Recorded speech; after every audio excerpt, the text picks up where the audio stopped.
Today we have as our invited speaker Andrea Hawksley. She is a software developer and mathematical artist, and she's going to present to us about Fibonacci Lemonade. As Tiago said, I am a computer developer and mathematical artist. I was the president of the origami club at MIT. As you probably know, origami, once you get really deep into it, gets really mathy. And I did a lot of both more representational stuff, which the design of which is still a lot of math. And then after I graduated college, I started doing a lot of more modular things. So these are all made out of business cards. If you're curious, AMA Capital is my husband's company. And then here are a bunch of different modulars. So that means they're all made out of the same shape of piece of paper that's interlocking. And then also we have a origami version of this classic vase space illusion. And from origami, I also started getting interested in knot work and making various unusual knots, or combining my interest knots around origami, Mobius knots.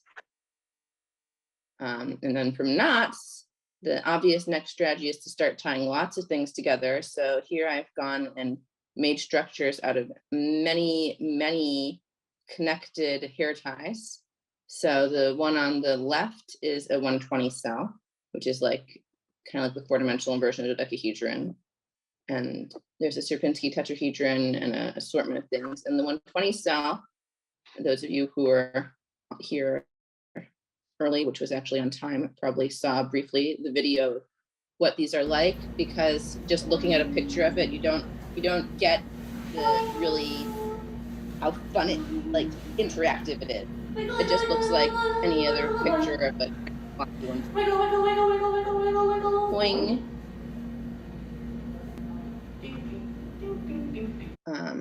Then here's just expanding on general math art. I have some like crocheted Hilbert curve, and then playing with hair ties, because one of my big interests is trying to use everyday materials. So here we have these novelty star sunglasses. And if you take them apart and put them back together in the right way, you can get them to connect and form into geometric constructions without using any kind of glue or adhesives, which is kind of neat. They like just sort of interlock. And I'm like just so into this that I've sort of just taken math art everywhere, have a beach day, make a stand art sculpture that looks suspiciously mathematical.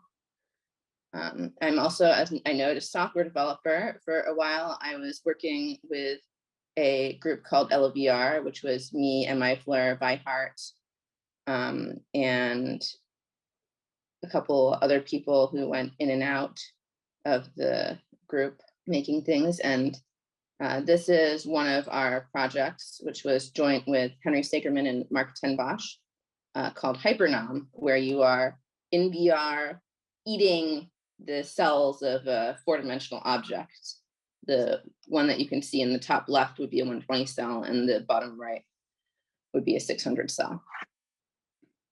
Expanding on that, we continued working with Henry Sagerman and Sabetta and created hyperbolic space in VR. I noted earlier that I like using everyday materials. I also like sort of having puns and just trying to make math art more approachable and more fun for people. And so one way you might do that is you might have it be funny. So since these parrots are arranged in a form that is pyridahedral, so I call it a paridahedron rather than a pyridahedron. Pyridahedron, if you don't know, is one of the forms that pyrite will form, and it's kind of like the symmetry group of a volleyball. And in a pyrite, it kind of looks like a squashed dodecahedron, like regular dodecahedron. And then on the right, this one, I titled it Overshadowed by the Packaging, because this is actually the packaging for those little magnetic balls that people like to make constructions out of. And I connected them together, again, with hair ties. And you can see that it makes very pretty shadows on the ground because it's of the shape and the design. Another pun, I have a hyperbolic airplane skirt, which is obviously a hyperbolic plane. And we have the dodecahedron, which is made of 12 dodos, or the otterhedron out of 8 otters, or the tetrahedron out of 4 neon tetras. I also have done a lot of work with food and math, and with Vi Hart and Gwen Fisher, we did a project where we all got together and baked cookies at one point. And we have yet another math pun, the Brunian shortbraid, because it's shortbread, and various tilings. And going into 3D, you can turn these into 3-dimensional geometric shapes as well, which brings us to the current project, which is sort of combining math, art, the food, the approachability, and it just adds a fun factor with food coloring. And Fibonacci Lemonade, as I should say here, Fibonacci Lemonade is a project where each layer has increasing amounts as you go down. Each layer is increasing amounts of intensity according to the Fibonacci sequence. I gave this talk to my dad last night, and he looked at me and he's like, what is the Fibonacci sequence? So for the small number of people in this audience who are really interested in the sort of person who would come to this talk but don't know, the Fibonacci sequence is a sequence where the subsequent number is equal to the sum of 2 previous numbers. So it traditionally starts off as 1 and 1. And then the next number, you add 1 and 1 and get 2. The next number, you add 1 and 2 and you get 3. The next number, you add 3 and 2, because those are 2 previous. So the next number is 5, 8, 13, 21. If you want to be entertained and you haven't seen it before, there was a show when I was a kid called MathNet. And on MathNet, there was an episode called, like, I don't know, it had a parrot in it. If you search for MathNet and parrot, you will find this episode on the Fibonacci sequence, and it's very entertaining. Also relevant to the lemonade, so I'll just bring it up, is that the ratio between 2 adjacent Fibonacci numbers approaches the golden ratio. I should say before we get going further that both the Fibonacci sequence and the golden ratio have a tendency to be used by people who don't really understand math and who don't care whether something is actually correct, and sort of, if everything matches like the Fibonacci sequence, then we can use that to predict the stock market. And interestingly, you can actually do that a little bit, because there's so many people who attempt to use the Fibonacci sequence to predict the stock market that they're actually influencing the market a little bit, but it's not a big effect.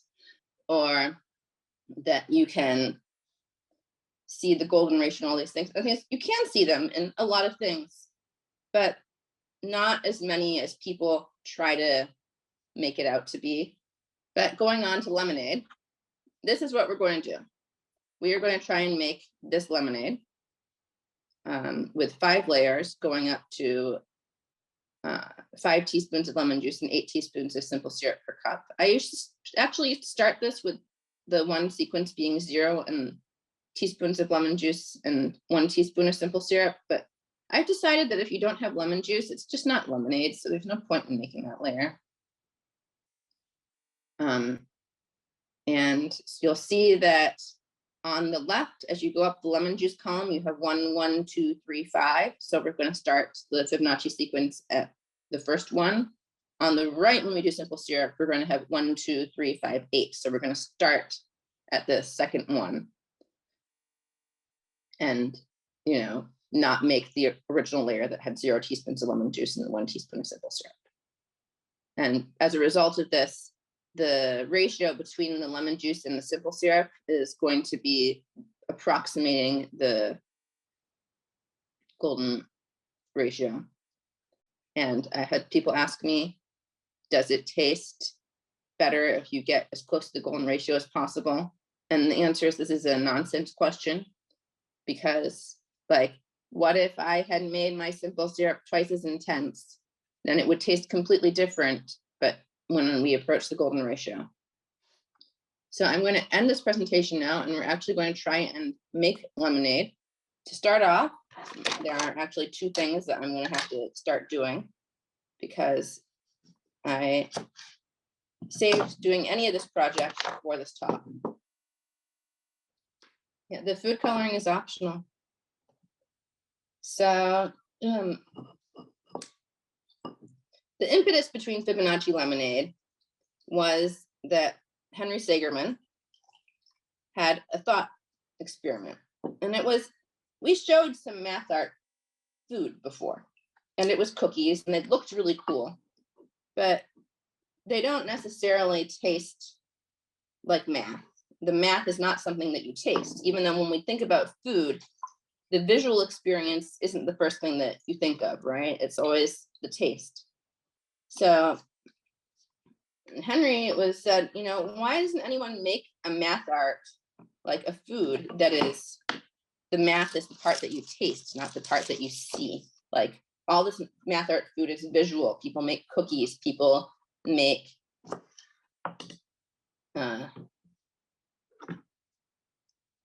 hexaflexagons out of tortillas, like Vi's hexaflexamexagon.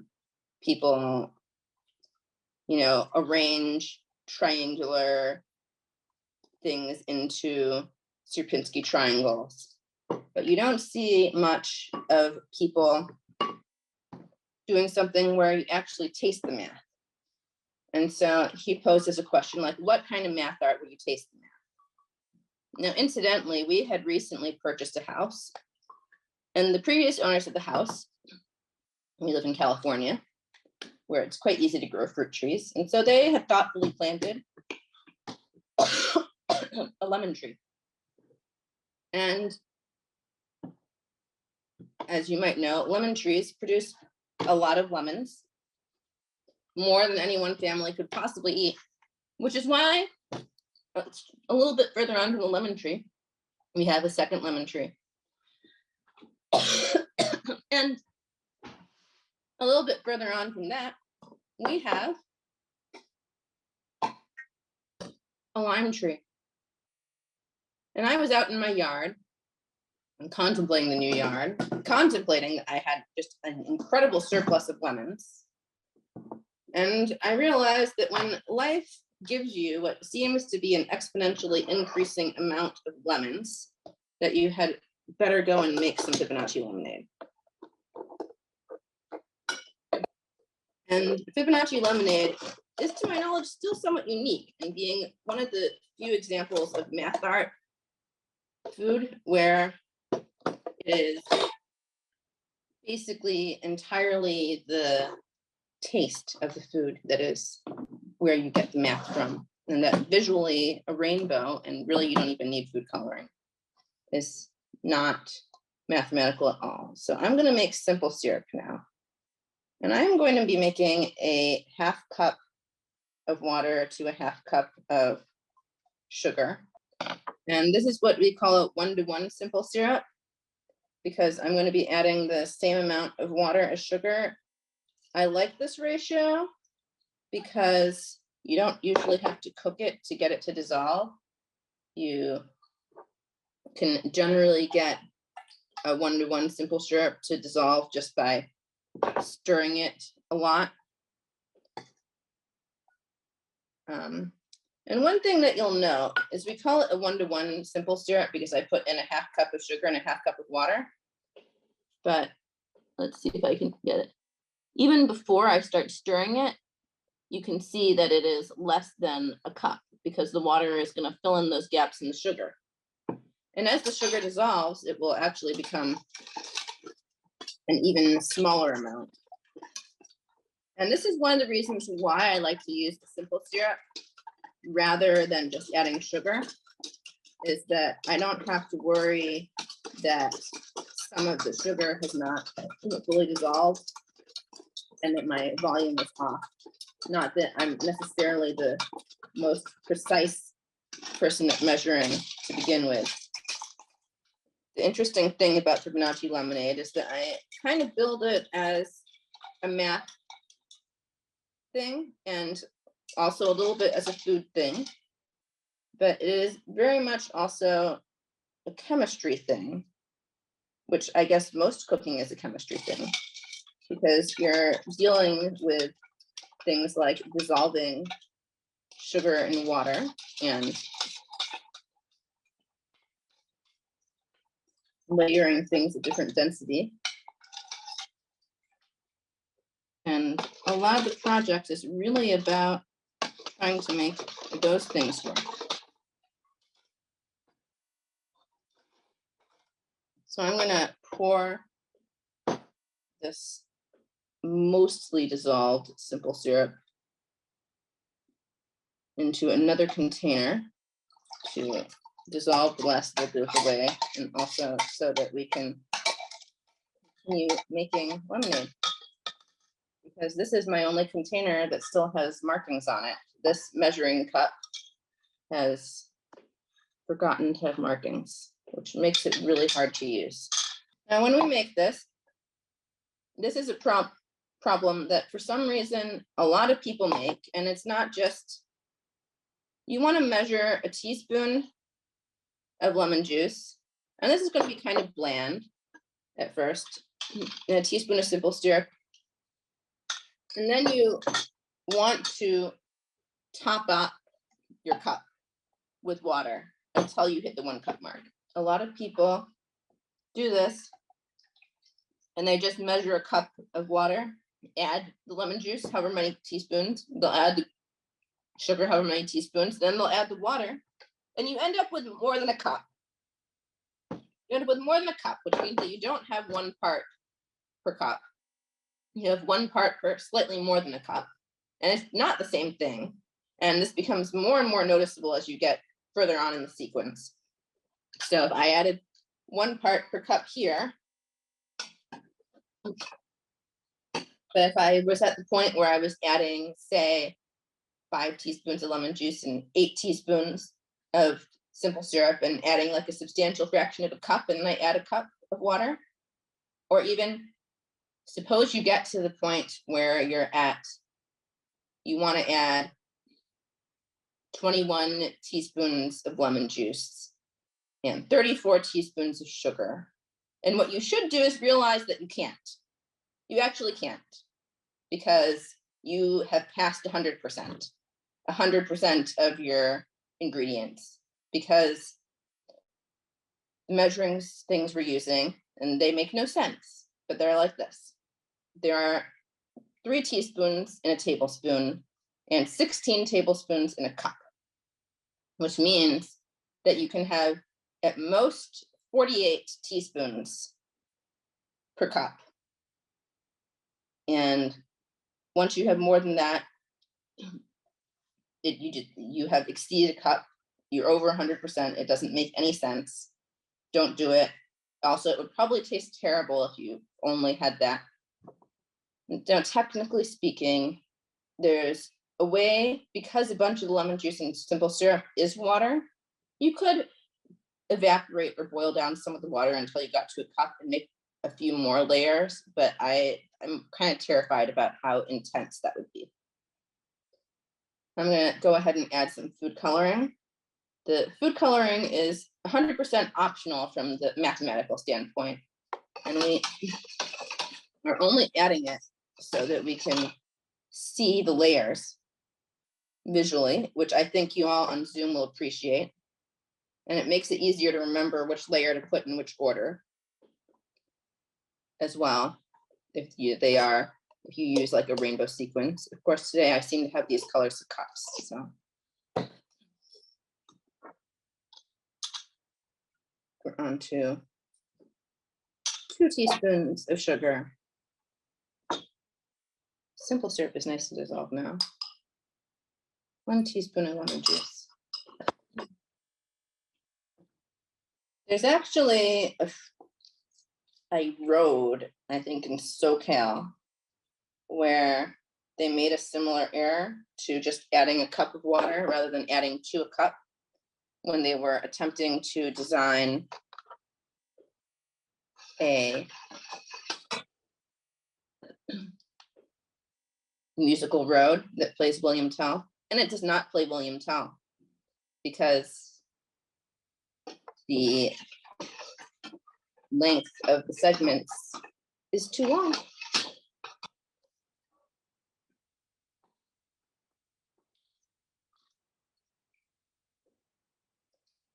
These cups I'm using are like almost exactly 1 cup big, so I'm very full. 2 teaspoons of lemon juice.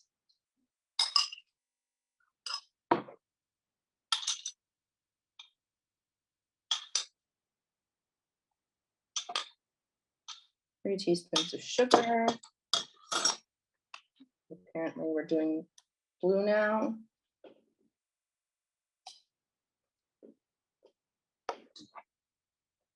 Fill the water until you hit 1 cup.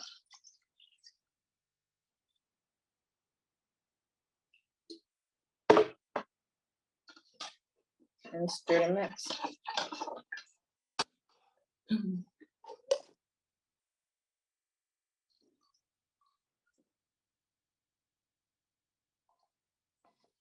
And I think I will just do 1 more layer so that we can get on to the more interesting bit.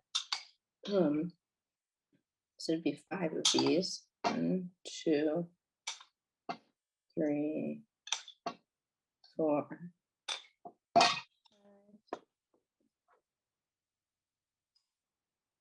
1, 2, 3.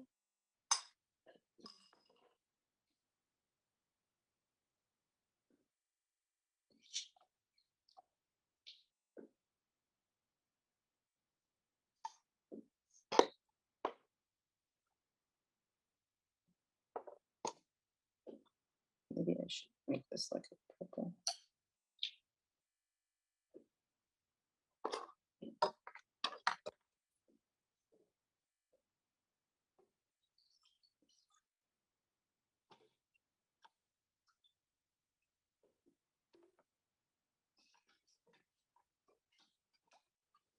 So we've talked a little bit about how this is Fibonacci Lemonade is a chemistry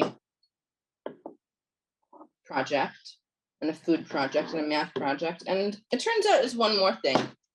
It's also a physics or fluid dynamics project. Because when you pour these, you do not want your layers to mix. If I just poured here, my purple layer, and then attempted to pour my pink layer very ineptly. Thankfully, not any of my computer equipment. They just, I mean, you can't tell there's any layer separation at all. And people make layered drinks a lot with alcohol. And what they will do is they will have a very fancy spoon, fancier than this. And you attempt to slow down the rate that you're pouring, because that way there's less turbulence when it enters the water and you can see the layers better.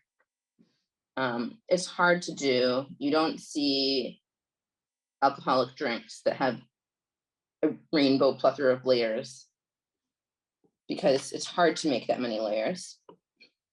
However, there's a trick if you just really don't care about diluting your drink a little bit. Perhaps you're just going to drink your drink really quickly. And that is to fill your cup with ice. And a little more ice. And when your cup is filled with ice, as the liquid flows past the ice, it slows down dramatically as a combination of hitting things and the friction. And so you see that it just is slow to go down the cup. These food colorings are not the most intensely colored, it appears. Let's see. Yeah, these are not intensely colored food colors at all. I don't know if you guys can see it. I might need to switch to the high-end gel food colorings. Well, we'll see. Yeah, I can barely see this, and I'm actually looking at it, not on a screen.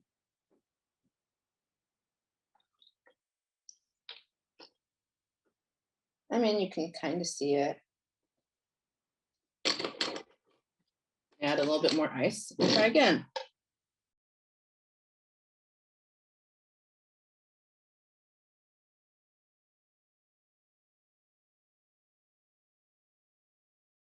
Okay, well, I don't think I chose the best selection of colors, but actually, Yes, I think the backlight actually highlights the lemonade very well now. So if yeah. And now we're going to talk about how the lemonade tastes, which I saw someone write a review of this lemonade as being very bland. I can only assume that they didn't go through the bottom layers, but there's actually another possibility, which is I've noticed a lot of people when they have a fancy drink like this with ice or whatever, they have this great idea they're going to put a straw in, and then they're going to drink it with a straw, which you can do without ruining the layers if you're a little careful. And it's a terrible idea because taste is a sense based on taste receptors in your brain. And to some extent, this is not just a math lemonade or a physics lemonade or a chemistry lemonade. There's also some biology and neuroscience going on. How many people here have eaten a delicious strawberry, then gone and eaten a cookie, something with a lot of excessive added sugar, cookie, ice cream, and then gone back and eaten another strawberry and been like, oh, this strawberry is kind of bland? Well, it turns out that the way our brains and our taste sensors process sweet, if you eat something really sweet and then something that is sweet but less sweet, that second thing will taste less sweet than if you hadn't eaten the other thing to begin with at all. So if you start at the most intense layer of this drink and drink upwards, it will just seem extra tasteless. So I recommend put away your straw, sip from the top, let it get exponentially stronger. And if it's not strong enough, maybe you should start, instead of 1 part lemon juice, 1 part simple syrup, at the 2 parts lemon juice, 3 parts simple syrup level, and go up from there. So cheers to the 0 other people, it sounds like, who followed the directions to bring lemons to the talk to make lemonade with me. And are there any questions? So how would you describe the progress of the taste as you go along? So you really usually can taste when you switch layers. And if you sip it from the top, it is a nice experience of the drink getting better over time, because the top few layers really are taste kind of like slightly lemon scented tasted water and not as much like what you think of as lemonade. I will say that most commercial lemonades are horrendously oversweetened. And if that's, and depending on your preference, you may want to have different ratios. Going back to the golden ratio not being necessarily the ideal for lemonade, people don't have the same preferences for taste. It's pretty obvious if you have ever been to a restaurant with someone else or had kids, people's taste preferences are not the same. There's like an interesting question that people like philosophical question of like, do people see everything the same way? And the answer is, well, no, obviously not. Some people have different color sensors than you do, and they're going to be seeing different colors. So that basically answers that question. But it is interesting to think that everyone's perception is very unique to them, but also somewhat shared as a species. Will honey and ice work well together? If you have the honey dissolved really well, more lemon at the bottom or the top. You want the layer that's the most dense at the bottom. So this is important, actually. The most sugar and the most lemon juice should always be at the bottom, because that's what makes it layer correctly. All the sugar and lemon juice and things add density. If you were to add alcohol, that would decrease density. So if you look at alcoholic drinks that are layered, they'll often have like a sugary layer and then on the bottom an alcohol layer on top, because those are relatively easy to layer because the density is so different. And Skona Britain asks if you change the ratio. So if you tried using a 1-to-1 on the first layer, 2-to-3, and 2-to-3, and on the second, and 5-to-8 on the third, and so forth, Mhm. more contrast. So I think that you could definitely, if you wanted to start off with a more prominent flavor, that you could start off at a different layer, or instead of doing it that much to a full cup of water in a full cup, do that much to a half cup, which I almost did. And right now, admittedly, based on where I have consumed to, I am color wise, I'm not actually that far into the drink. And I'm somewhere in the layer that I think is the pink layer and the blue layer mixed together. So right at the first two layers, um, it would probably be more intense. Actually, we have a easy experiment. I can just try each layer.